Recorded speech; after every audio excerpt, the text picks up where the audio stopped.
Ketika kita berpuasa atau diminta berpuasa untuk menjalankan puasa sebagai sebuah ibadah di bulan Ramadan, kita dengan senang hati melakukannya karena apa? Karena sebagai ibadah. Tapi ketika di non bulan Ramadan, ketika kita disuruh puasa, kita mengasosiasikan puasa sebagai ancaman. Nah, makanya kenapa uniknya tubuh manusia berbicara persepsi atau asumsi kita lah misalnya yang menjadi komando center terhadap instruksi kepada tubuh kita, itu spesifik fokus kepada kebenaran yang dianggap secara personal.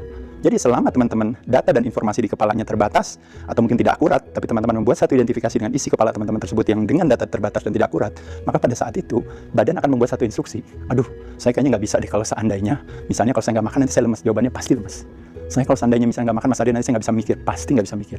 Tapi balik lagi teman-teman sekalian, kalau seandainya hal itu yang benar-benar terjadi, berarti harusnya di bulan Ramadan itu semua kaum muslimin dan muslimah itu yang punya masalah asam lambung harusnya nggak bisa menjalankan ibadah, tapi ternyata bisa. Nah dari sinilah makanya kita buat satu investigasi, teman-teman sekalian. Jadi sekali lagi, bagaimana ceritanya sampai kita mengalami yang namanya hypochlorhydria, yaitu adalah terminologi yang kita pakai pada saat dimana badan tidak punya kemampuan untuk memproduksi asam lambung kita. Makanya kenapa terjadi berbagai permasalahan, mulai dari ketidakmampuan kita untuk mencerna protein, masalah akhirnya jadi kembung, jadi GERD, bahkan mungkin kok rasanya jadi panas dan sebagainya.